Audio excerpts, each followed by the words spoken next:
Hey everyone, I'm Ian, And I'm Sam. and you're listening to Do I Like This, the podcast. Yay. This week we are welcoming back my brother Brett, Hello.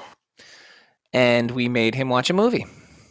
That wasn't from my B-list catalog or anything.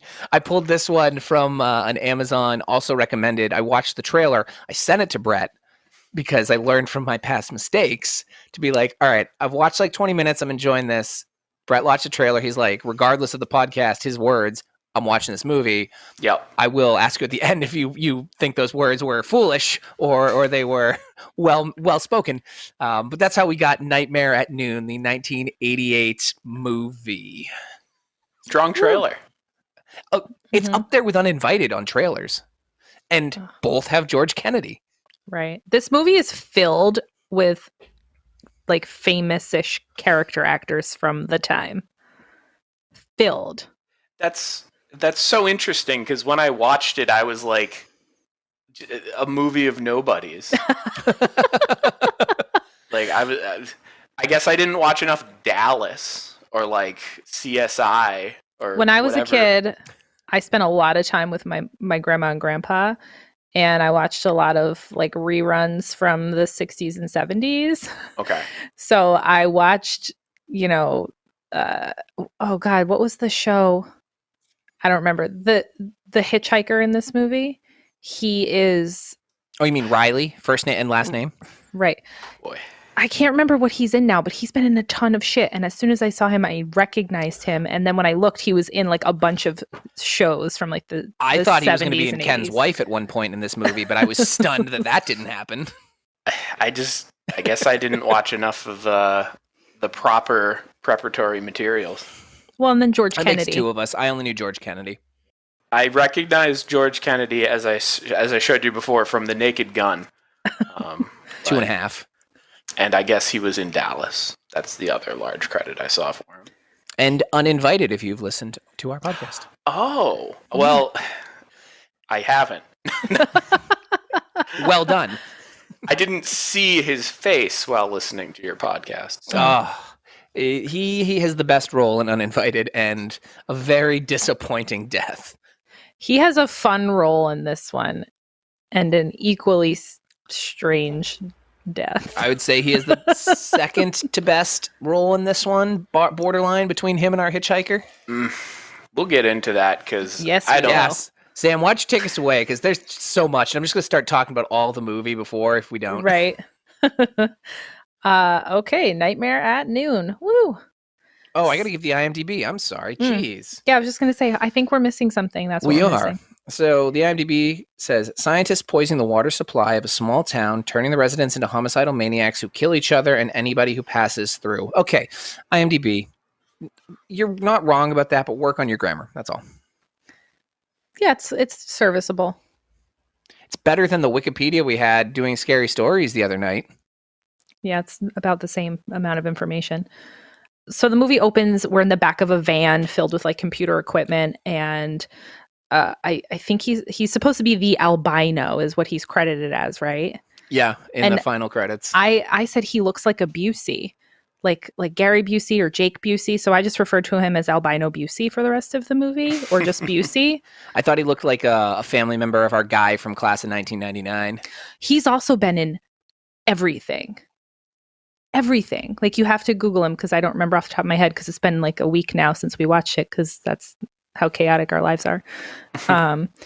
So he's in the back of the van playing with his computery buttons. There's some like jamming synthesizer coming in this scene. Mm-hmm. And I was like, this is the 80s, all right, baby. Oh, yeah. They reiterate consistently throughout this movie, you're in the 1980s, guys. Yeah, they're the computer graphics or lack thereof. The radar with like random shit all over it. It's really bizarre, the opening. The credits took forever. I just thought it was a ballsy choice as an albino to go albino mustache. Oh, it was he was gross looking. Like he just had like the gross creeper stash. They gave him like blind eyes in some scenes, but then in other scenes they were fine. Like the cloudy eyes, I guess I should say. Well, that's why he was wearing the LASIK surgery sunglasses most of the movie. I called those my grandma's outdoor glasses because she had the same ones that wrapped all the way around your head, basically. Yeah, and they're anytime for when you get your cataracts done. Yeah, or if you're 90-something years old. Or you're trolling for some poon. Right, in the desert.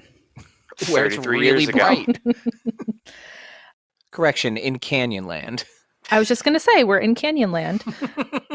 And because we get it on the computer, and it has a list of all the people who live there and the status of the experiment. So right up front, it's setting us up that we're in an experiment, people. This is the point in my notes, Brett, where I wrote laser sound effects and titles. So I had the same exact experience you did. Yeah. Mm-hmm. Just a little That belated. keyboard, though, came in good. So he's part of what is called the Agency for the Protection of the Environment. Or And- ape. Right, and they had Ooh. so many guns and explosions. They All were right. really into protecting the environment. So I love the eclectic assortment of like Counter-Strike firearms that they put together for this team. Mhm. Right, so you immediately know that this is not a legitimate government organization because they're outfitted in the most irregular garb and like gear that they could have. But like, man, it was just great. Some of them You had can like tell. laser dots. Some of them have like red dot lasers on them, but Mhm. are also like suppressed Uzis and like a Tech 9 and all these like weird, just miscellaneous like street guns. And I love the weapon selection because it just places the movies so well. Well, I think the nice little touch was the box of explosives in the back of the van, too. Box of explosives is always great, but just great mixed bag of weaponry. Love the props. I imagine they pulled everything they could possibly find. And we're Oh, like, yeah. yeah, this is how many guns we got. This is how many guys we're going to cast. Their weapons upgrade later in the movie, too. Oh, yeah. So we have all these people unloading from the back of the vans. Albino Busey jumps out of his van. He's dressed like Doc from Back to the Future in the scene where they're doing the experiment in the Twin Pines Mall parking lot, where he's wearing like that paper suit. It was the 1980s. Who wasn't dressed like Doc Brown? I guess. I got like plantation owner vibes from him just with his mannerisms. I don't know why. He becomes Colonel from KFC later on. He does, that yeah. Yeah. Because he gets the hat and everything. And his looking glasses. Mhm. Oh, yeah, those looking glasses. So he starts to like shoot a fancy ray gun with this green goo that he inserted. And as he does that, what I'm going to call a hillbilly pulls up in a truck. And Ian wrote down what he said. I wrote down first in my notes, this is when I knew to send it to Brett. And second, so he pulls up. He looks like a hillbilly from like WWE, like that comic level of hillbilly. And he's like, "What you doing, guys?" And then all their sniper lights train on him. And he goes, "Them?" Well, I guess I should just say red dots because none of them are snipers. Them's pretty lights. What you doing? Making a movie? Like this is an old-timey prospector coming in a straight up jalopy with like an awooga horn on it. Like it was as comedic as you could get. I was just like It's like hell yeah. you could hear him like commit to falling it. apart as it drove up comically. Like it's such a commitment to the bit, and I loved that about it. And then obviously the dudes light him up. But light him man, up hard. And then Sam looks at me, So they good. push his truck into the river. And Sam goes, "What would they have done if there was no river there?" Right. I mean, it's the middle of nowhere. You could just leave it out, and you'd probably have the same effect. Part of me thought, like, all right, so they're about to poison this place. Are they going to blame it on the truck? Are they trying to cover their tracks a little bit? But no, I think it was just, they're just pushing it because they push things. Yeah, I wasn't entirely sure if it was going to just be like, oh, wow, we got a leaking jalopy in the water supply. People are getting sick. Or if it was going to be the green goo. But clearly, It was the leaking jalopy, yeah. Yeah. Bad transmission fluid. These You were don't actually wanna drink it. environmental protection workers. They were trying to improve the water supply. Yeah, Agency for the Protection of the Environment. That's what it is. And As there they you throw go. a truck into a lake. Great opener. Yes. Might have Excellent. been the best scene in the film. Ooh, it's Yeah. close. If it's not the winner, yep. Yeah. So the next scene we cut to, it's the morning, it's 7 a.m. George Kennedy's alarm is going off, and he looks thoroughly unhappy to be in this movie. Dude, whoever George Kennedy owed money to in the 80s to make some of these films, I Yeah. need to know more of that backstory. I do too. They're rough. It's the alarm's going off. he just shushes it. Oh yeah, that's right. He doesn't touch it. He just speaks to it. He's like, shh. And then it stops. And then it stops. It just stops. And there's no explanation or Nobody read the script and was like, question really quick right here. Does George shush the alarm? He Okay. does. Well, my thought was Checks out. that like for the first, half hour of the movie, I'm like, oh, this is a very self-aware comedic film. Mm. And then as it went on, Then you get the second half of the movie. Yeah. it became very clear that was not the case. I believe Sam said you guys were texting and you said all the movies Ian sends have third act problems. Yeah. Definitely, but I also this is one of those films that I wish I could get my hands on somebody involved with, because like, what was the pitch Right. for this movie, right? Because nobody brought up, no one says we're making a script of a horror film here.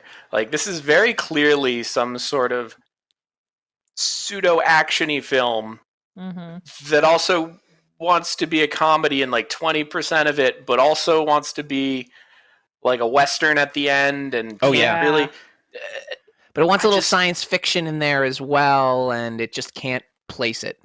I feel like they were trying to prop up one of the later characters to potentially be a multi-piece person, but well, we'll get to him when we get to him. Right. It's a thought that was through my mind the whole film, is like, what the hell did they think they were actually trying to make?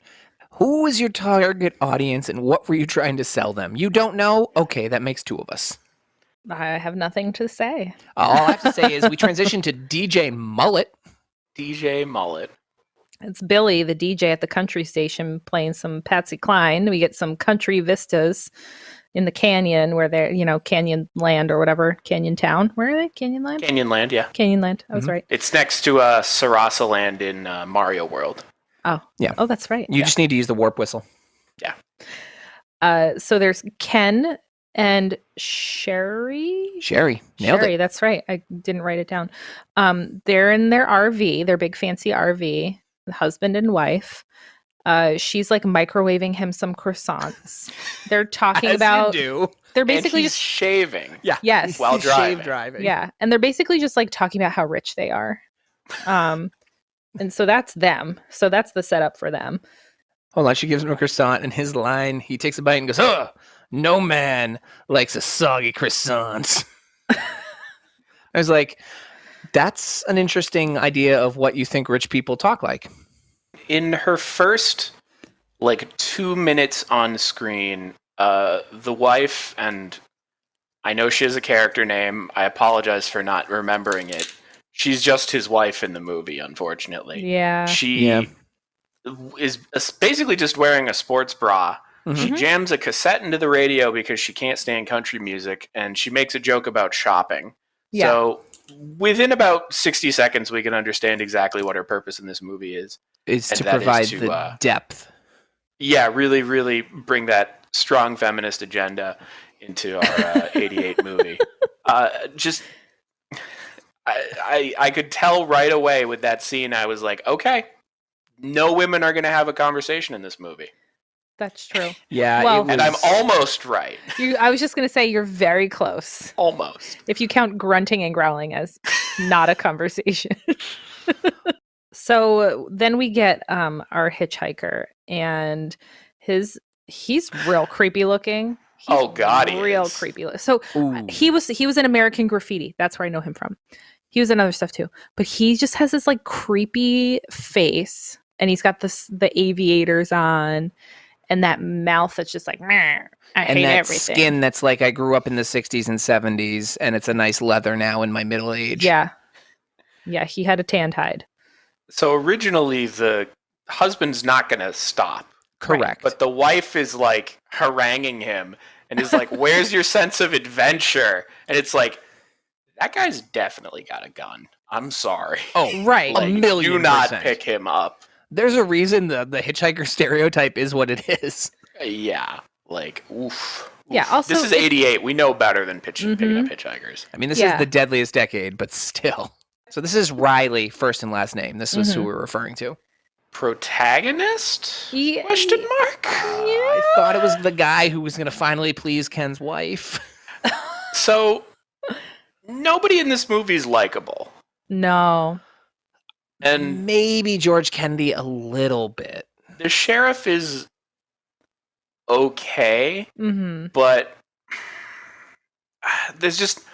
I couldn't tell, right? Because it feels... The hitchhiker who becomes essentially our protagonist over the next hour and a half, or at the very least the action hero of the movie. Right. He just kind of sucks. Like he's not particularly charismatic. He kind of is just there for a lot of the action. He just kind of is like he's plot advancement. Whatever. I'm gonna do a thing. I feel like he is the character that the writers wanted you to like the most. I think him and his love interest, which I won't talk about anymore, are the two that you're supposed to get behind. Because there's no way you're supposed to like Ken. He's an absolute piece of shit. Right. I like Ken the most. I think he's the best person in the film. He's the most relatable and responds the most logically to things. But yeah, true. It just... This stood out to me because as I was watching the movie, more often than not, I was rooting for whatever antagonist was on screen because I was rooting for the first antagonist hard.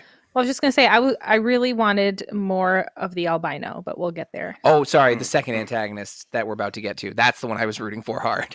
Yeah. So Ken starts talking about himself. He's a hunter. He's a show business attorney. Sherry, whatever. She starts talking about how they're so rich because he just sues everybody for breach of contract. Oh, yeah. His license plate is "I'll sue you." Yeah. So they pull into Canyonlands. They're like, let's go to the diner. Yeah. Ham and eggs. I'm only saying that because that's literally what he says. So, one of the things we forgot to say about George Kennedy is that it shows him like putting water into a tea kettle because that becomes a thing later on. So they're at the coffee, yeah. Right. So they're at this diner. Everyone orders water, and then the guys are like, "Oh, you know what? We'll have beer." And Sherry's like, "Well, I'm gonna have a water." And so I turned to Ian at that point, and I was like, "So everyone who drinks the water is gonna like turn green or something?" And I was half right. And I looked at Sam and I'm like, "Well, there's a truck in their water supply, obviously." I'm just proud these boys are willing to crank some breakfast beers. Yeah. Because it was definitely morning. It was absolutely morning. I totally get why I feel like Riley was cranking beers 24/7, so he fit in. I like that Ken let his guard down and was like, "Okay, I'll have a breakfast cold one." I know I'm driving an RV across country, but fuck it, breakfast 80s. beer. Right. And I mean, to be fair, I think Riley only drinks beer. That's it. He doesn't like eat food, or he smokes cigarettes and drinks beer, the end. Maybe a coffee now and again. A little bit of chewing tobacco, whatever he can get his hands on. So they're in the diner, they get their drinks, and then we see from far away, the albino Busey is on a hill from afar, and he's watching through, I'm assuming we're supposed to be infrared goggles, because it was not infrared. It was something entirely different. It was just weird colors. Technology glasses. I don't even know. It was very weird. I think I even said to you, like, is that supposed to be infrared? Because it doesn't even look like it. And I just shook my head. I was like, got nothing. Yeah. Was using technology. Yes, the technology goggles. Air quotes. The science. So the regular who comes in and who had been sitting at the diner counter who had drank water. Charlie. He starts getting very agitated, and he just stabs the waitress in the hand when she comes over. What they don't tell you is he does this every day, and Ken overreacts by trying to get involved. This is why I liked Ken more than Riley. Because,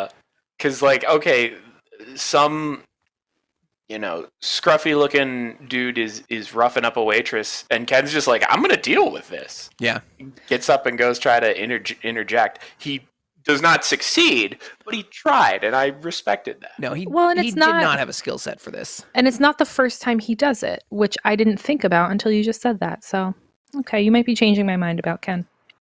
So Ken runs over, Sherry runs over, Riley steps in, he punches the guy, but it's like Earl with Bloody Bill. He just is punching him and nothing is happening. And then there's like a diner brawl, but it's comedic. like they're doing like one-liners during the brawl, and I'm like, I was confused. I didn't know if it was supposed to be funny or not. I mean, Riley gives us a couple faces looking camera being like, oh. And so I was like, all right, this is not taking itself seriously at this moment. Yeah. So then we see that Charlie is starting to turn green, like the Hulk, kind of. He had too much of his troll to goodness. Yeah. A female cop drives up, and Charlie like kicks the shit out of her and steals her gun. All right. For one of multiple times in this movie, is the easiest to disarm cop I've ever seen. And then he throws her over a cop car. Yeah. It's nuts. So she's like standing in front of Charlie, and she's like, don't shoot me, for like 20 minutes. And Charlie's like very slowly pulling the trigger forever. And then all of a sudden he gets shot, and it turns out it's Riley, and Riley had a gun this whole time, and he shot him. Hitchhiker had a gun, called it. Weird. Important note, Charlie's knee explodes green. Right. He has. He shoots him in the knee. Yeah, that water turns you into a full thing of green goo from Nickelodeon. That's called gack, buddy. And that would be fun. Oh, that would have been great. So then we see Busey in his van up on the hill. He sends out a jamming signal. And so it doesn't say, all he types in is jamming, and it says jamming. And then I turn to you and I go, are they having a party? I was like, we jamming. They're jamming, but as he's doing his work, his like mooks are just kind of like posing with their guns, just like leaning against the hood of the truck with like their rifle at their hip, like swagger standing. Somebody else is just kind of doing like a Charlie's Angels up on the side of the. They reminded me of the henchmen from Venture Brothers. A little bit. Their level of seriousness. I love these guys. So after Riley saves the lady cop, she goes over and starts giving him shit about having a gun and takes it from him. And I'm like, bitch, what are you doing? He saved all of you. Well, and that in the too. 80s. Yeah. So then everybody's mad at Riley. Everybody. Ken is mad at Riley. The cops are mad at Riley, because at this point I think the sheriff has pulled up, and they're all like, how dare you have a gun and save us all? Ken is the biggest baby in this scene. He's like, I'm taking my RV and going home. I don't like you anymore. You solve this. In Ken's defense, Riley and his wife have been like, I fucking pretty hard. That's true. Because his wife is like, no, he saved us. Yeah. And he's like, get in the RV, Sherry, you stupid bitch. Yeah. Sherry. Get in the car. We're going. Get in the car. Going. So they drive away in their RV, and Riley's pissed because his bag is in there. And so now we have George Kennedy's the sheriff, the lady cop who turns out to be his daughter later on, and then Riley, who has put on some fancy sunnies because he's got to be cool. Gotta be cool. They're like, look at Charlie. He's fucking crazy. And George Kennedy's like, oh, Charlie. And he's like looking in the window at him. And then Charlie just headbutts and smashes the window out and just like starts going wild. And no one reacts like, oh, this is a big deal. They're all like, okay, Charlie, we get it. Yeah. To the point that he then steals the cop car. Is this where we get Riley's like 2-second backstory? Yep. Yes. So hold on. As this is happening, though, Busey sends out a force field signal, and it makes it so the whole town has like this force field where if people drive through it, their car turns off. That's why you can't let a Busey loose in the wild. Yeah. Beautiful technology. And then we get Riley's backstory, which Brett will oh god, it was like a throwaway line almost, the way it was delivered, but apparently the hitchhiker was a cop or something. Yep. And he murdered a rapist or shot a rapist or something. And the sheriff is like, well, people around here think people who shoot rapists are the bee's knees. And, like, we don't care about internal affairs and due process, blah, blah, blah. And so, like, they give their very, very public endorsement of his behavior after Right. chewing him out for, like, 10 minutes. Well, and then it also turns out the reason why he's hitchhiking is he's chasing one of the other rapists who escaped. See, I got to see the sequel now, right? I didn't catch that detail, and guess what? It didn't affect the movie for me at all. So he's into vigilante justice. He's a very poor man's Punisher, that's for sure. He's a Oh, very God. poor Punisher He's the for a poor poorest poor man's Punisher. man. So at this point, then, while all that's going on, Charlie has now stolen a cop car and driven it away maniacally. Mm-hmm. Balls of steel. So the RV, Ken and the RV is broken down. So Ken and his wife are walking back, and Ken has a massive shotgun like slung over his shoulder. So fuck you, Riley, for having a handgun in your pants. But Ken, it's cool. Walk up the road with your shotgun on your shoulder. Another wonderful prop selection. Mhm. Spaz 12 shotgun, like with the stock Yes. not extended. Like, it's the most iconic, like, 80s and 90s shotgun. I love every time I see it. The whole reason they say he has it is because he's a hunter, but no self-respecting hunter would hunt with a shotgun. No self-respecting American hunter would hunt with an Italian shotgun. Yeah. Come on. My God. USA! USA! I just love that it's such a, like, it is that other shotgun. Like, if Yeah. you were thinking of the list of shotguns that you see in movies, there's the one shotgun, you know, your Where you don't classic see the traditional bullets attached to and it. then there's the 90s and 80s shotgun, the Spaz 12 here. I again, great design. I'm sure they just grabbed whatever weapon props they could find. Mhm. Love it, though. It looked like he was going on like one of those safari that rich white douchebags do, where they like go and Yes. kill wild animals with gigantic Big gun and your weapons. khaki shorts. Right. My favorite type of person. So then we get this scene is hilarious. This might be my favorite scene. There's a lady in like a giant old, it looks like a Crown Victoria type thing, car. She's got like rollers in her hair and the house dress. She's got a cig hanging out. She pulls into a handicap spot. And then we see Charlie in the cop car. He rides up and he's like shaking and like, ah! Oh, yeah. His face is getting more insane by the Yeah. second. So he pulls up in the cop car and he just starts bashing into the back of her car with his car. And she's like, I'm sorry, Sheriff, I had to park you for a second. That was such a good line. Yeah. And then So he keeps backing up further and further to ram in the car to like a preposterous distance. yeah, like many feet. Her car moved many feet. So she gets out of the car and he just takes his car and smashes her into her own car and kills her. We don't see her body. Like she just disappears. Like she's couldn't not in afford any of the that. shots. Yeah. Yeah. This is when I knew the movie was ruthless. And then he calls He's her gone. dead body a bitch. He goes, yeah, bitch. Yeah. He's Gotta going nuts. stick I it to actually it. enjoyed this guy as an actor Yeah, he was going all in on this. Very funny. He gets the trunk of the car is popped open in the cop car, and so he just innately is like, "Oh, there's guns in there." So he runs over and grabs guns and starts shooting all of the trunks of all of the cars. And they all explode? Yeah, Oh, There's of a- course. giant Michael Bay explosion.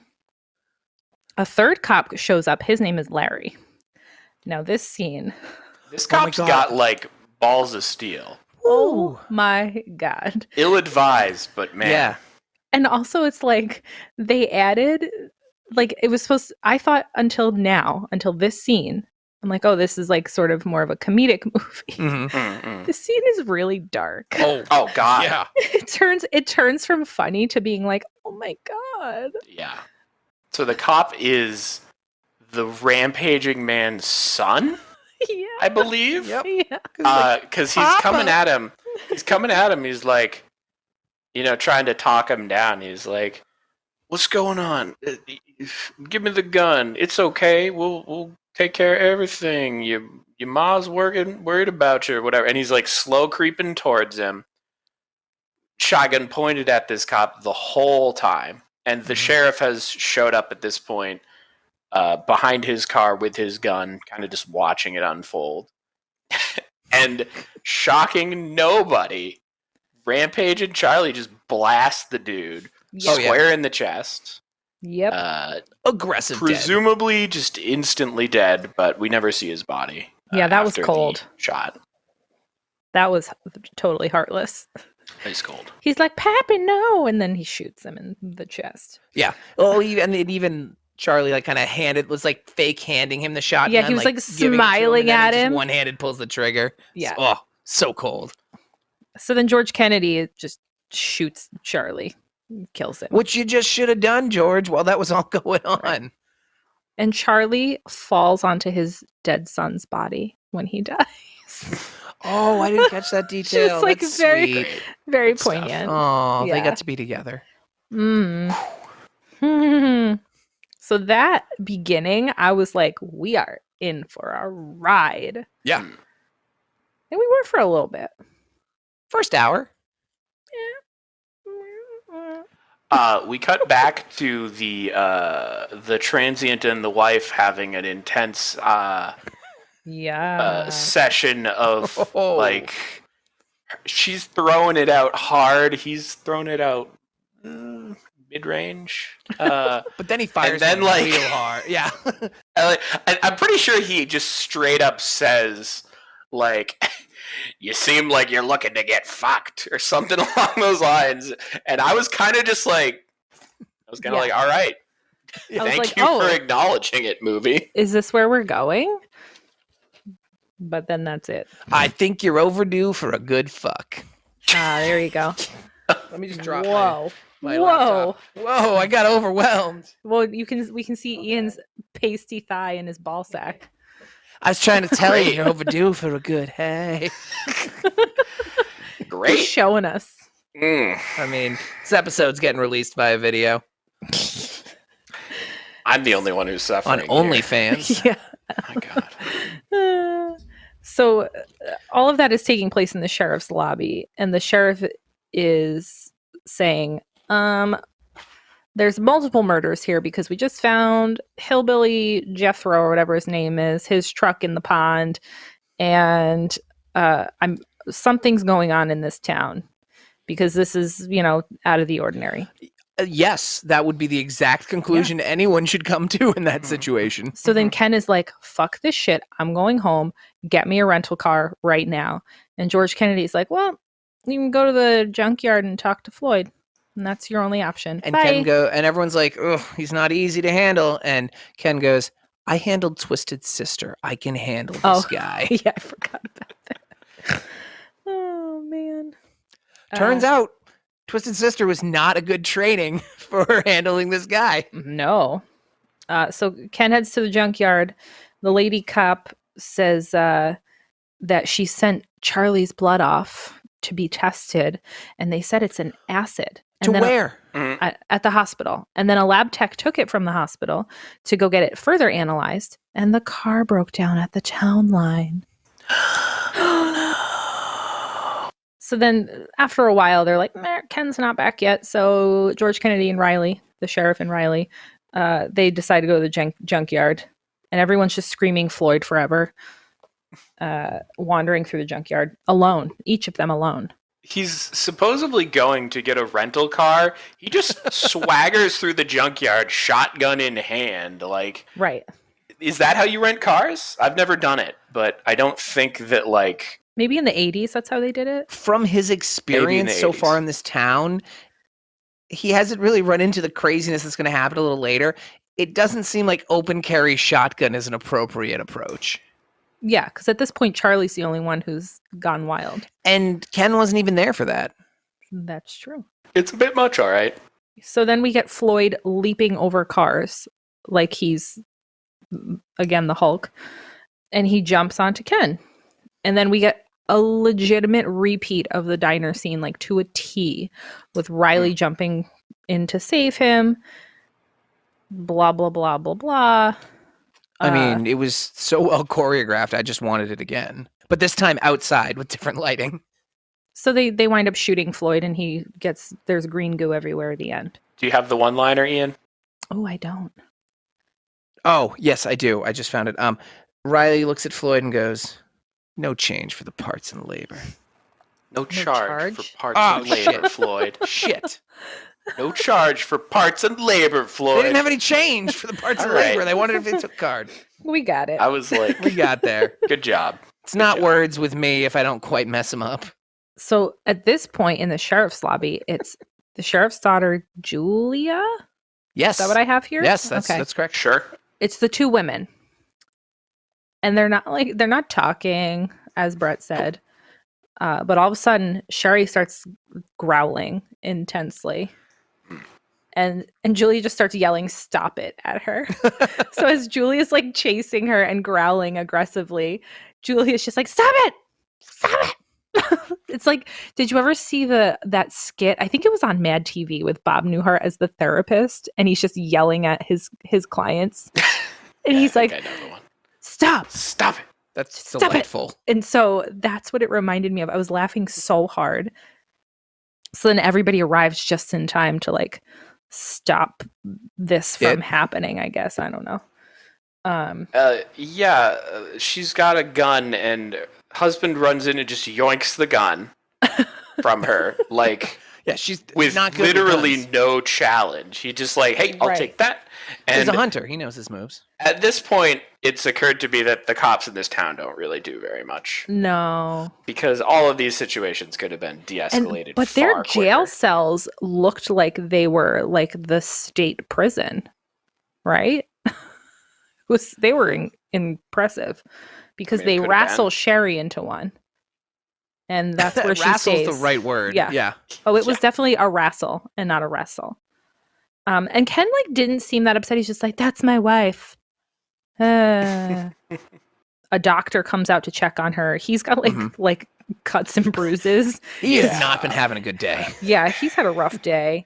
It's not If gonna I get any was better. admitted to a hospital and like this guy came in and is like, "Hi, I'm your doctor today," I would strongly consider finding a different hospital. No, sir, you are not. Even without his injuries, he was like skeevy, greasy hair man who comes in and like You know he has like a sweat going. he probably sells like Percocet on the side or something. Like And just- he was, and he's like, "Yeah, I'll just trank him up, whatever." So they're like, "Okay, yeah, doctor, go tranquilize her, and whatever." They leave him in the cell with her alone. They all just leave him, and of course, she kicks the shit out of him. Oh yeah. And before she even went in there, the sheriff is like, "Doctor, what's going on?" He just looks at the sheriff and goes, "Bad doings around here, Roy." It's so true though. True facts. Oh, man. Fortunately, Ken realizes though, like after he's walked 10 steps out of the cell, oh, this was a mistake because I hear chaos happening. Right. And is able to go in there and stab his wife with the tranquilizer. And so that's that, and she's out for a little while. Yep. She clutches her handbag and falls asleep on the jail cell floor. So then we cut to, and I just want to intro this because it amazed me, the most effective group brainstorm to come to the root of a problem that has no business getting to Oh, the root yeah. of a problem I've seen in a movie. Is it effective or is it nonsense? Because That's- as far as I'm concerned, it might as well have just been 2 minutes of them sitting there in silence and one guy just being, maybe the water's contaminated, and then they run with that. Yeah, they're Because like, that is "Yes, as much brainstorming. that's as it." happened. I think I said effective in the fact that it's just quick. I mean, they get there. So it's funny to me because so many of these scenes that could have taken a little bit longer are truncated, and the scenes that really should have been short are the longest. Yeah, settle in for some long scenes later, folks. But I just thoroughly enjoyed their shooting the shit back and forth. And like Brett said, literally one guy would be like, "I don't like planes." "Oh, you think they fall in the water?" Like that's more common sense than their conversation. The logic that led them to their conclusion was non-existent. Right. Because it basically was like, wow, people sure are weird. Yeah, people sure are weird. I wonder what people do. People drink water sometimes. Have you drank water? No, and I'm not weird. it must be the water. Exactly. End of deductions. That's perfect. And Brett, this That's is what for happened. me and you and our growing up and anyone else who can appreciate this. It reminded me of like if you brought a friend over to your house to play Myst and you had already played it and solved everything. And your friend's like, man, what do we do? And you're like, oh, we definitely turn the clock 18 times to the left and then 3 times to the right and go through. And they look at you and they go, how did you figure out that? And you say, oh, obviously that's what you do. That's what this scene felt like. It was Yes. some moon logic, all right. It was pretty fun. So then they're all like, have you had water? Had you had water? And someone asked George Kennedy if he had water. And he goes, I haven't touched water in years. We had to pause. And we both respect it. started dying. And then I'm like, wait, why? Was there like an accident of some kind? So many Yeah. questions. I kind of just, when that line came out, I kind of just like smiled and was like, yes, understood. Water is the devil. Why would you drink it? Part of me feels like it was ad-libbed because he just was like all set with the scene. He's like, no, haven't drank it in years. Hey, to be fair, I'm not going to I want question to a get out of guy. this movie. Okay, I'm done. I'm not going to question a guy who's ascended to a sentient level that can tell technology to quiet down. That's true. And then so they're like, wait, have you had like any coffee or tea? And he's like, no. But we all know And better. so I wrote lies because we know he had coffee. And he kind of like is looking shifty in the camera when he does it. He's like, no. Don't look at my camera. I haven't been bitten by a zombie. Why would you ask if I've been bitten by a zombie? Come on. What's going on with my arm? Why is it behind my back? Don't worry about it. Okay. You know it's I'd water. tell you if I did, but I didn't. So here's where things start to really ramp up. So we get like a multi-car crash, and then people get out of the cars Ooh. and start punching each This other. is And then great. another car comes and just smashes their cars. And so it's just like people just smashing each other and explosions. That's And my then- best scene in the And movie. George Kennedy's looking out the window and he goes, it started. I wrote, what started? What happened? Who are you? How do you have this knowledge? Because It's so it bizarre. continues isn't ominous enough. Right. Right. But it's the same It's shit. getting worse is just one too many words. No, the head-on collision to dudes just like getting out, walking up to each other, throwing punches, presumably because they're insane, and then having enough clarity to see another car speeding at them and to clear out of the road. It's like, I know I'm under murder rage right now, but I don't want to get hit by a car. Well, I That'd be think it was crazy. very fortuitous that they decided to have their accident in front of a car ramp Oh my God. Got so the car could flip over in a fiery crash. And then it just cuts away. We don't get to see anything. It was Yeah, great. They Great. couldn't like finish the deaths. They just were like, you get to see up to the point of, and then we're done. So here's where I write a question that I want to ask both of you. I think this is a trope in any sort of zombie type of movie. You don't know what's going on. You're in a secure location, more or less. Do you just get up and leave it and split up? Well, obviously, always. Okay, good. Thank you. I just wanted to make sure you had a head on your shoulders. I mean, I could definitely solve any problem. So me sitting around would just be dragging it out for everyone, right? So Yeah, gotta and go well, fix it. George Kennedy arms everyone and tells them, "Don't shoot to kill." So I Which feel like that's. no one pays any attention to. Well, I was gonna say that's a very including George effective Kennedy. strategy. Disregard. Right. He commits the most serious offense of them Oh. all. So then he like makes a high noon comment like about westerns, and this is where the movie flips and begins to turn into a western zombie movie. Yes. And it's very heavy-handed as it goes on, like incredibly heavy-handed. I also would like to say this is where the movie flips and likes to reset its timer clock and is like, we need to go for another hour and 30 minutes.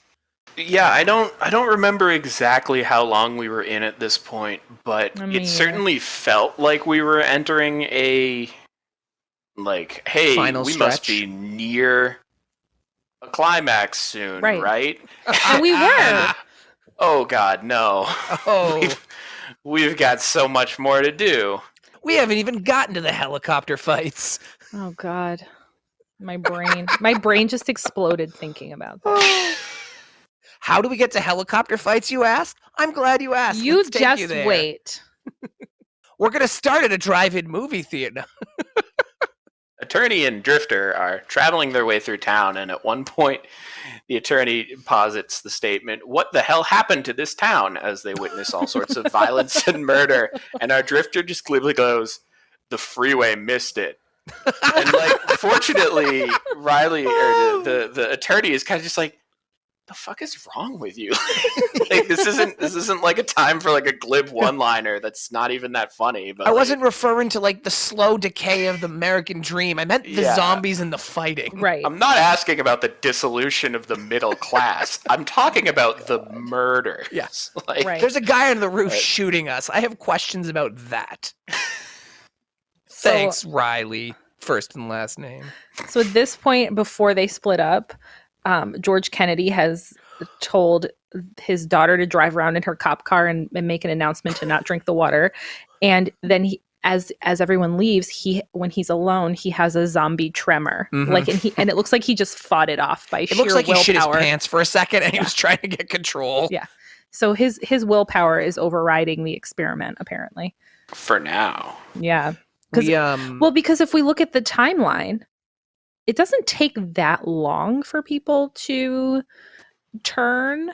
Oh, it's And amazingly fast. Like, and he drank the water way before anybody but he put else. it on the stove Yeah. first. Oh, he boiled it, so that means It slows it down, even though heating things up usually makes molecular, it's things fine. go It's fine. It faster. just works. yeah. Let's just go.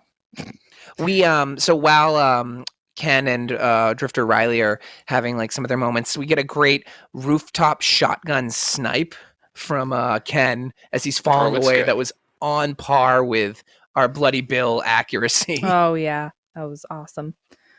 There's a moment where Riley and Ken are together, and they have this like heart to heart, and it's real meaningful and poignant because Ken is talking about like being afraid or whatever, and Riley's like, "I'm scared shitless," like totally monotone, like I'm terrified, and then that's it, and then they just go back to like the rooftop shootout, like bleh, whatever. And the other thing that was funny is that like wherever Riley and Ken were, it was like a tumbleweed old western like ghost town, and then George Kennedy and his daughter are in like a lovely green suburb. And I was very confused. Dude, if I was George, I'd send the two new guys to check the shitty part of town first too. Yeah. Yeah, that makes sense. You go over to the Western District, hit up the saloon. So then you can do the next part if you want. So George, we're cutting back and forth a little bit, but more or less George has another. It's either the first one or a second one. It's the second one. He fights off the zombie waves, I'll call them, and he's like, "All right, I got it under control." And right as he like gets under control, he looks up, and a zombie priest is coming right at him. I was like, "Zombie priest!" Yes! Zombie priest with a knife. And George Kennedy shoots him straight in the chest. Yeah, like, he did not shoot to kill, and then shot to kill. Yeah. Yeah. Then George has another zombie moment. It's like when you're about to throw up and you just like great. and you just like take a second and like choke it down. And you're like, I'm good. That's like the face he was making. But then the priest pops up and then out of nowhere the doctor comes in and sticks a needle in his neck and knocks him out. And then he takes the needle out and blows it off and goes like it was a gun. Yeah. It was so good. Yeah. And by good, I mean ridiculous. Like I said, they went hard on the Westerns at this point. Yeah. It was pretty silly. Yeah, it's such a tonal shift. Yeah. Like, and it's like the third in the movie. Because we went to comedy to like violent and now to heroic Western-y style. It's, again, I want to know what the pitch was. What was the pitch? I also would like to know that. I hope it was based on a book. I hope it's out there in the universe. Ray, it is based somewhere. on a book. And It's I John can get one. Steinbeck's Lost Werewolf novel is actually what this is. Oh, God. Spoilers, there were no werewolves. Here's where we get Spoiler. a scene that Ian laughed at so hard.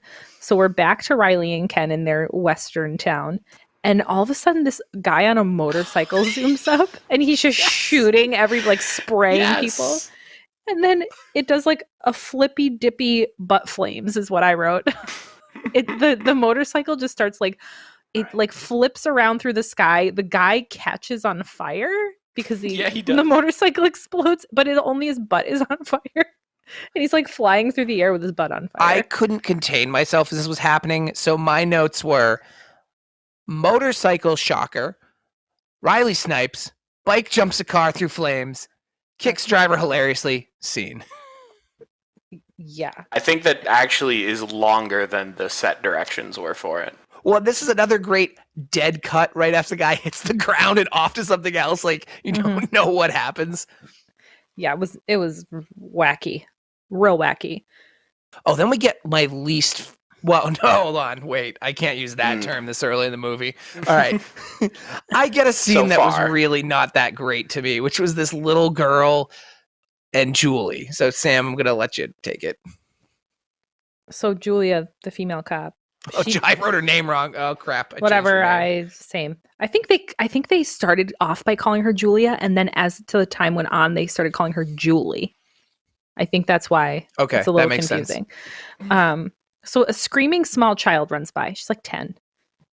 And Julia's like, what? And then all of a sudden a mother, like a green lady, I'm assuming was her mother, I don't know, is chasing her with a knife like, Wah! And I was like, what the fuck? Because at first I thought the kid was the demon person or the zombie person. It was not. And that mom was just on point. She's like, no, I'm taking it out. That would have been okay. Well, you got to be like, are we going to knife a child now? Yeah. Because that's not outside the realm of possibility. What I wanted was them both to be zombies and it be a trap. I would have been cool with that. That wasn't. I didn't think about wasn't. That. Well, and then Julia, in true Julia fashion, she goes, no, stop it. She's just yelling at them. Like, well, no, in true Julia fashion, she's a terrible cop and she has no instincts or skills. So she's following around holding the gun like way out. She comes around a corner and finds the girl in like this building corner. Abandoned building. And she goes over and she's like, everything's okay. And she picks her up and the mom's behind her. And instead of just shooting the thing in the head and getting it over with, she tries to talk this crazy zombie mom down.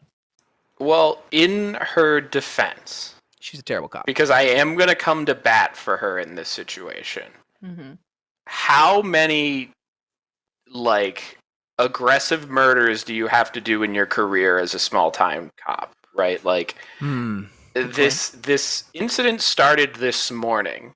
She didn't actually see any of the violence except for the wife going crazy. Oh, she saw Charlie. The Charlie came after her. Okay, she saw Charlie. That is correct. She saw the wife who was sedated, right? Wasn't she there for Charlie's crazy rampage too when he killed the son? She's seen some shit. So she's seen some shit. Again, she saw one. It's been less than 3 hours probably, and we're not. The average human being, I don't think, is going to jump into blastum mode as hard. I know she's a cop, and cops love killing people, but like.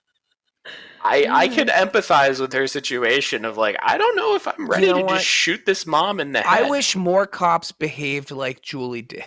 Except the problem is that so she's holding this small child and the mom is like coming at her like dancing with her knife like, whoa. That is true. And let's be real, a quick kick to the gut disarms that lady. Well, I was to say, instead of just like shooting her in the arm or shooting her in the leg, she shoots her in between the eyes, right in front of her kid. I loved the effect.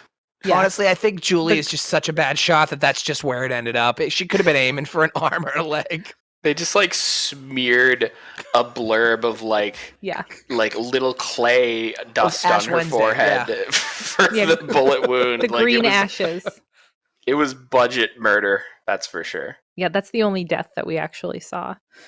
This is where I wrote, what happened to Don't Shoot to Kill? Right.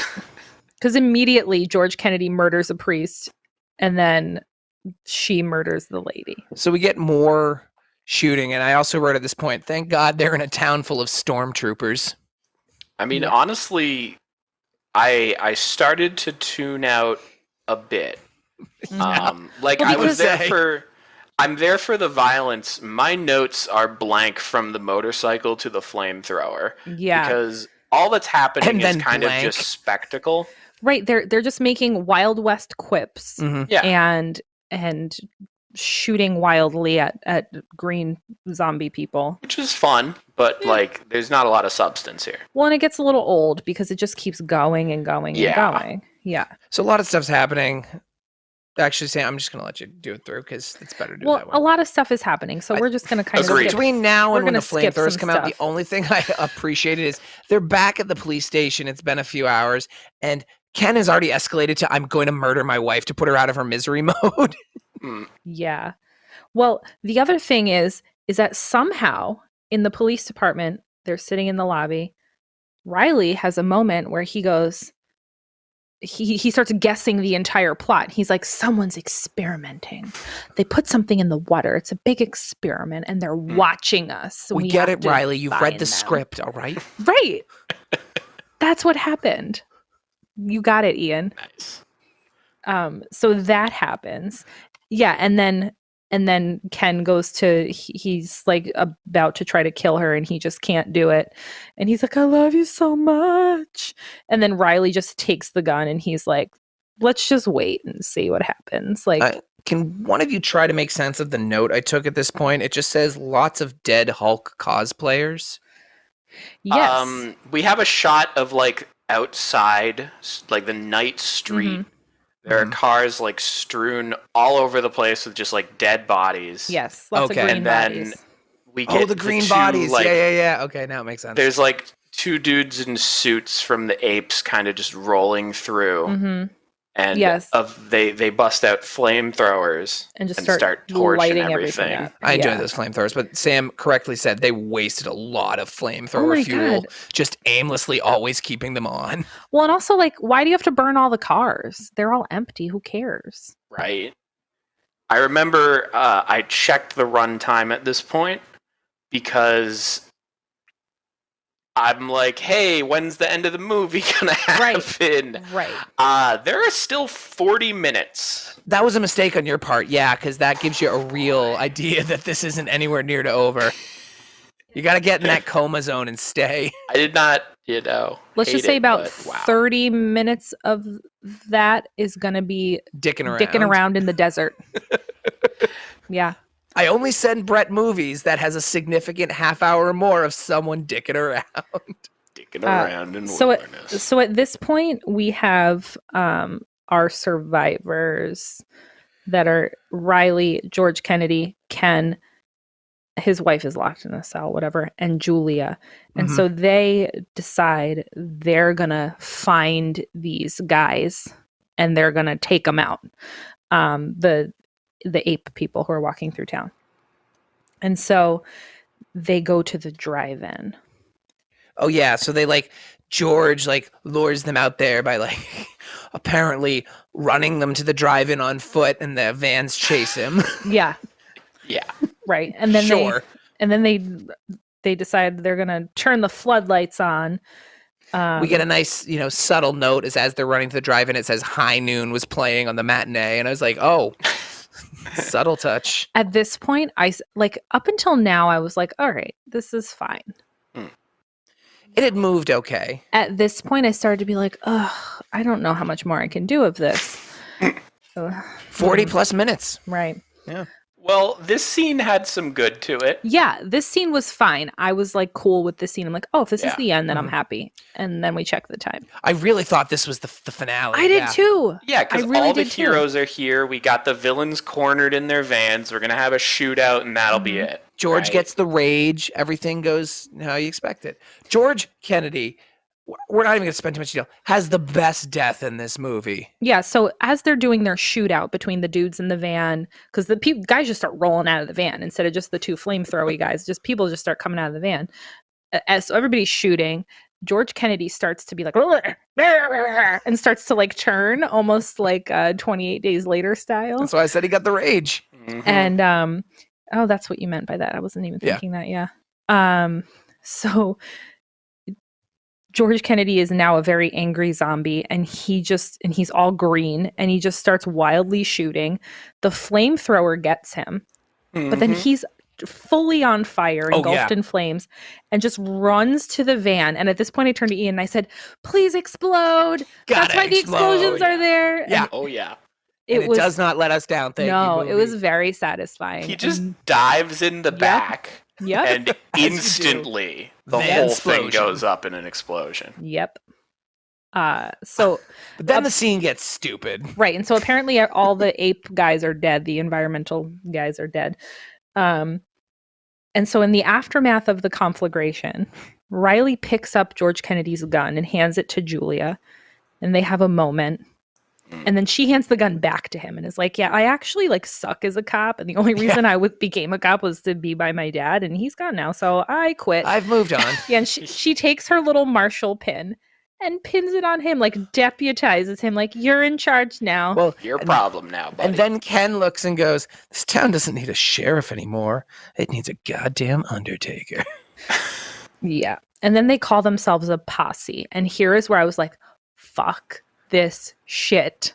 I am a huge fan of Western movies, like a massive Western movie fan. And they're taking all of the pieces, and I understand what they're doing.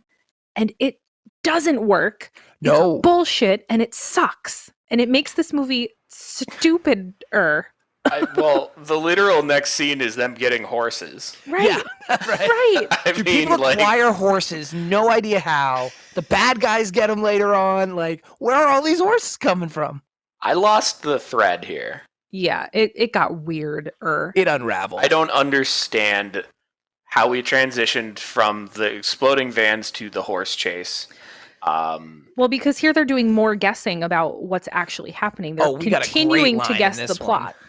Go ahead, Ian. So they're talking, and then they're like, "Oh, was it the Russians? Is it the CIA?" And then Julie confidently goes, "CIA wouldn't do this in their own backyard. That's what they have Central America for." Oh yeah, It was the 80s, so like she means it too. On point. Yeah. The racism bad. is real. Shout out to Central America. We love you. God, all of our Central American fans. Yeah. We apologize for the 80s opinions. So this is where we get like our young gun shot of them riding through the desert canyon forever. They're riding for minutes, and I'm not exaggerating. I wrote a note here. We got some really nice shots of rocks.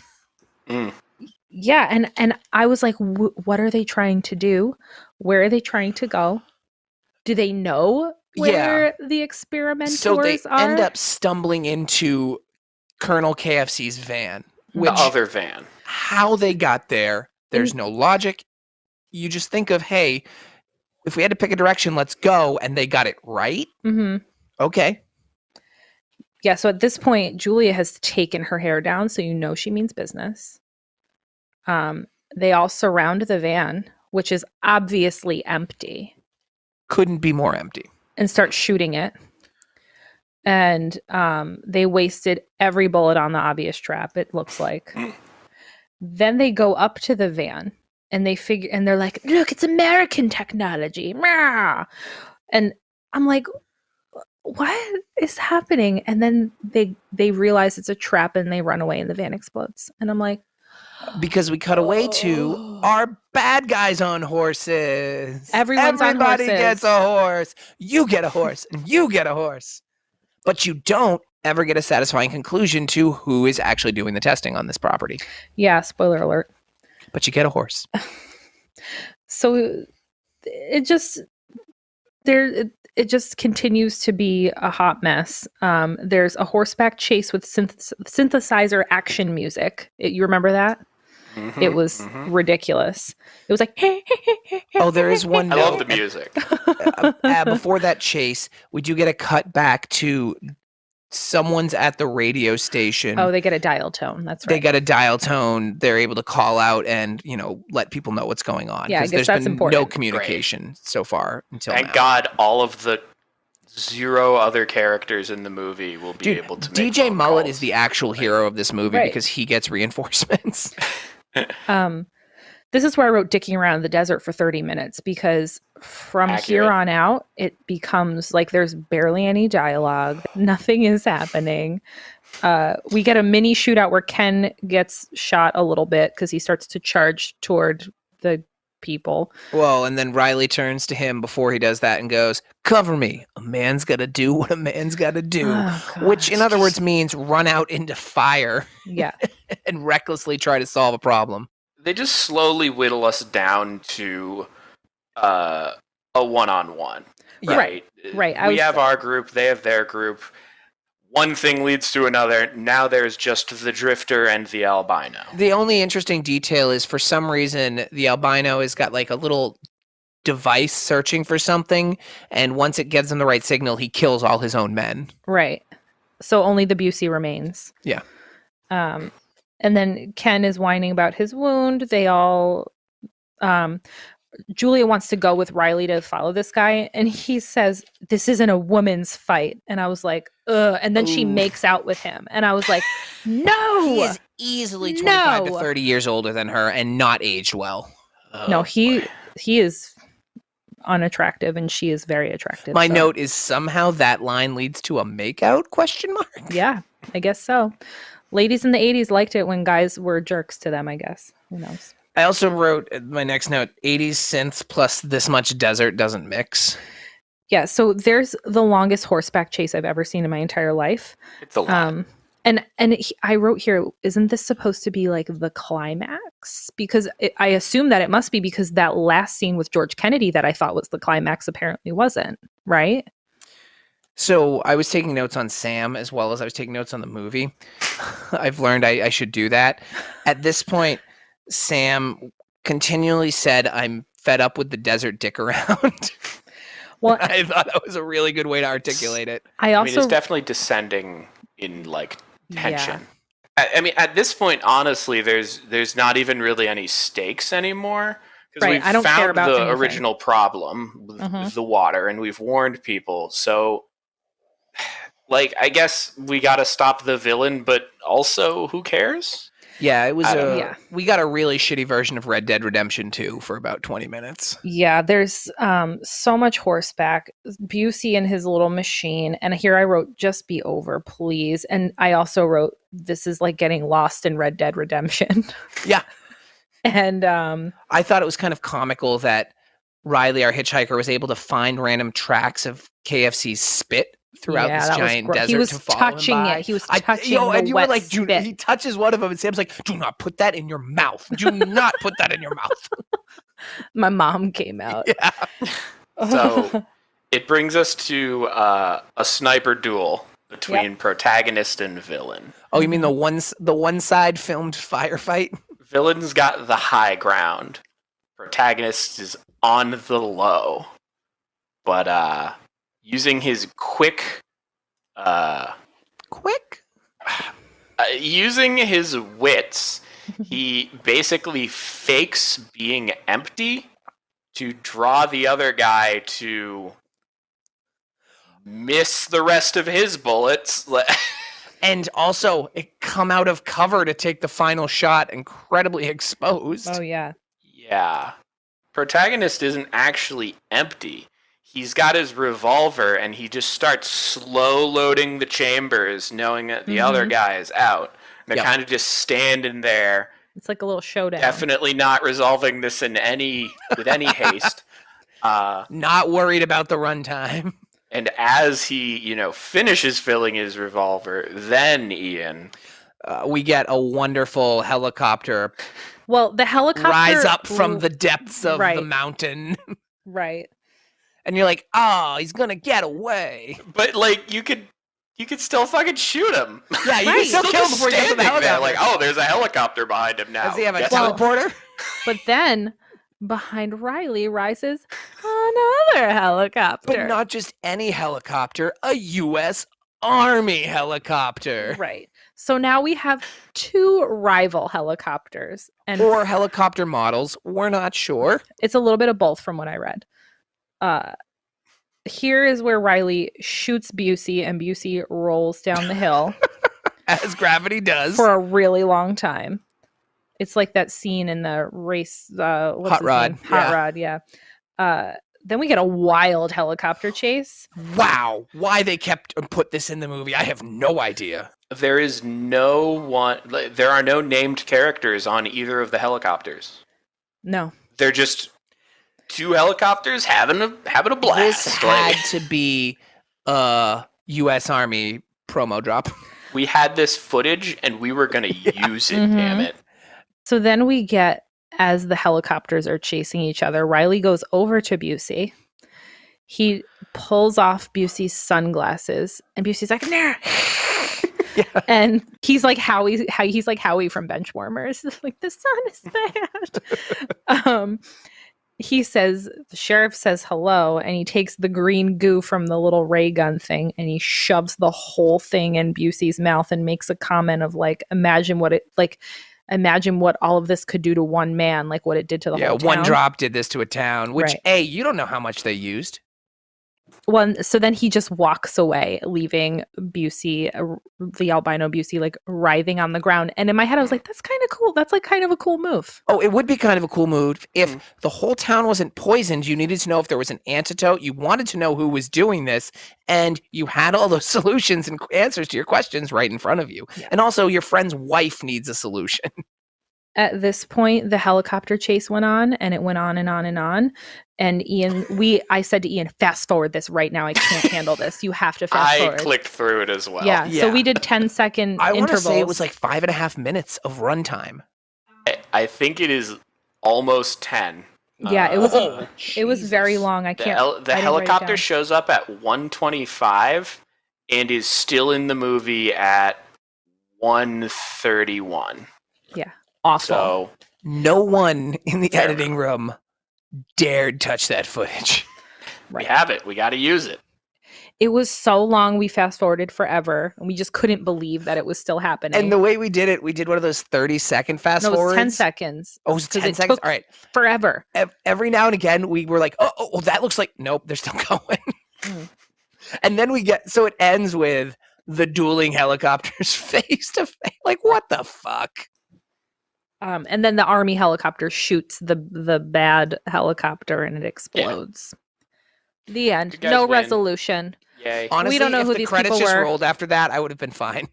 Oh, you mean That would have been a good end. Didn't love the epilogue that we got? Oh, almost God. as much as the Harry Potter epilogue. I do want to say that before he killed the albino, he dropped the line, "If you get any time off in hell, come see us again." Oh, that's right. Dude, he wanted to be a badass so badly. But he hired a terrible writer. He had like 3 different sign-off lines for that scene, and they just used them all. They didn't cut any of them. Right. Like, let me try another take. Ooh, I like that one too. This guy's no Hudson Hawk. I'll give you that much. So the end is Riley. He's hitchhiking again. And Julia walks up to him because he's still in the town. He's like in a parking lot or some shit.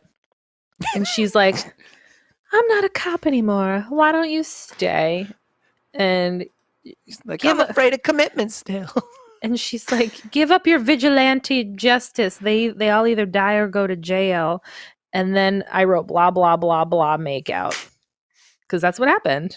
They're just jabbering away and then make out. I give Riley credit. He's true to his lifestyle. He does not settle down with the 20-something-year-old beautiful woman who has been through firefights in hell with him and clearly could have a nice settled down life. Nah, he's got to get in the Airstream. He's got to ride with Ken. He's got to ride with Sherry, who's magically okay. How did that happen?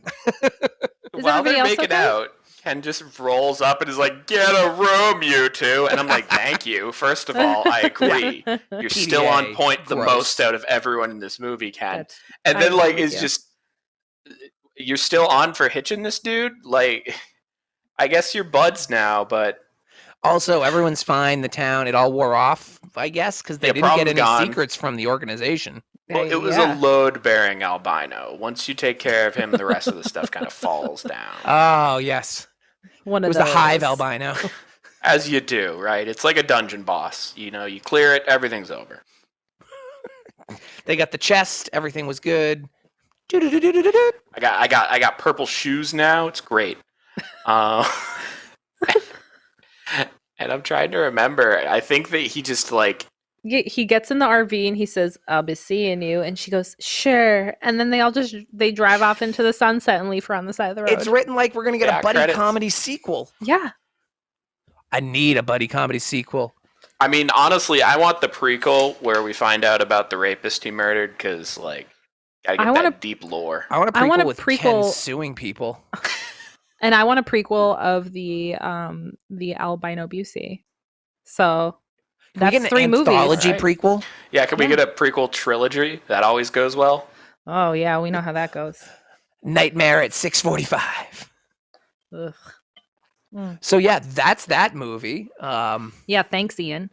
Hey, to be fair, Brett will say the same thing. I watched the first 20 minutes and the trailer, it tricked me into thinking it was something it wasn't. strong trailer. I really respected that. Like that they were able to hack this piece into that trailer. Mhm. I saw it and I was like, you know what? I don't give a shit if we're gonna talk about it. I'm gonna watch that movie. That Yeah. looks fun as heck. And there were parts of this movie that were fun as heck. Yeah, they're all in the trailer. Watch the trailer. It's like Uninvited. It's exactly like Uninvited. Yes. I wonder if it's the same like company, production team, etc. Whoever has something over George Kennedy. Yeah. Right. Let's just say it. The mob. George Kennedy Blackmail Incorporated. George Kennedy, what have you done? Yeah. So, Do I like this? I'm just gonna put it out there because we're just gonna. I think we've said a lot about this film. I don't know if it deserves an in-depth analysis. yeah, I still. When did we watch this? Like 5 or 6 days ago now? 5 days ago, 6 days ago? Last Thursday, so no Wednesday, so 5 days. Yeah. Yeah. After it happened, I said I have to process this. I don't even know what to say or think or anything. And I still don't because, like we said, it was multiple different movies, sort of Frankenstein stitched together in a not fun Frankenstein way. And then that last half hour, 40 minutes were unbearable. Like unbearable. I almost gave up on it. So I love George Kennedy. The acting was good. Enough. The beginning was fun and like really zany, and I was enjoying myself and I was laughing a lot. And then after, it was pretty much like after George Kennedy left the scene, I was like, and now it's got real weird. So no, this movie was not good. Watch the trailer. That's my advice. Yeah. I couldn't make heads or tails. I think Brett really summed up my feelings on this movie, asking what the hell was the pitch and the plan and the idea going in, because this either is the entire idea and there wasn't a moment cut, which there's money I could put on that and feel comfortable making that bet, or there's even more to this that got cut and I need to know what it was. But I know that won't help me make sense of this because it can't be logical. Yeah, I mean, it's a fascinating piece. I imagine that there were multiple rewrites and a lot cut and finagled to make the thing that we actually got. Yeah. I would love to know more about that process because the end product is baffling in ways. Uh-huh. All right, I'll slide into some but- DMs and see if I can get us answers. I think they're all But I dead. mean, Ian.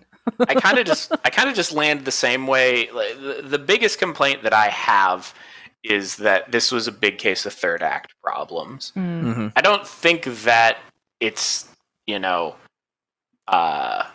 easy to make a satisfying ending to a story. I think it's easy to make a passable ending to a movie. And big botch right here, right? They kind of just didn't. I think when they went all in on the Western thing is where it really just lost it. Whether I love Western movies or not, it just it totally changed the whole thing to a point where it was like, wait, I thought I was watching a zombie movie. So an interesting note about this film. So this director, and I don't remember his name off the top of my head, but he's shot quite a few films. And this film actually is a remake of one of his own films from like 8 years prior. So he took ideas from an entire film and redid the whole concept. And it almost feels like he took the first, either he had the ending from the first movie or the first half from the first movie. I'm just watching And, Sam like, mashed them languish together. miserably in her chair. Yeah. As To be fair, Sam, displeased as possible. I only found that out after we had all watched it. So Yeah. I didn't go in knowing that. Otherwise, we would have watched the original. Oh, I guess my biggest issue with this entire movie is not knowing the reason and rationale behind Ape and what his plan was and who they were. I know, you don't need that, but I feel like in this, it just left it so like, what's happening? What's going on? Nothing. But would Absolutely those nothing. answers have made you enjoy the last 30 minutes of it? Oh God, no! It would have just left me with peace of mind, Yeah, which so- my kind of completionist mindset wants from this movie. I don't think the movie's flaws are narrative or writing. I think that like not having a clear explanation for the villain's motivations doesn't bother me as much as the fact that it just decided to be really boring. Yeah. Yeah. It went from like action, like building, and then it just was like, I mean, they probably they filmed it in order and they ran out of budget, so like this, we'll just walk some horses in the desert. nah, I think that they had enough budget and they trimmed it down a lot. I need the Snyder cut of this movie. So there you have it. Yeah. Nightmare at Noon. Watch the trailer. That's our best advice. If you have seen this movie, we'd love to hear about it. Please send us your thoughts and feedbacks. Do I like this podcast at gmail.com? Do I like this podcast.com? Do I like this podcast on Instagram? If you can sense a theme, you are astute. I'm Ian, the.ian.james on Instagram. Do I like this pod on Twitter? We're working on a YouTube. If you enjoy us, please rate, review, and subscribe on Apple or whatever apps you listen to. That helps us out a lot. Thank you to Brett for joining us again. Yay. Sorry the film turned third act again on you. One of these days, I'm going to get a full-fledged film for you. My last tangent for this movie is that I watched it last Monday. We're filming on a Sunday, so 6 days ago. I went to check something for the movie, and I could not remember its name. I typed in like Midnight Madness or something. Because I was like, it's something about time and insanity, right? Midnight Madness looks like a better movie. Unrelated. Next week, Midnight Madness. I did the same thing. I kept Brett's typing in. back. I kept typing in like terror at dawn or Mega something. Piranha? Yep. All right. Well, we thank everyone for listening. We will see you guys next week. Thanks, Brett. Always a pleasure, guys.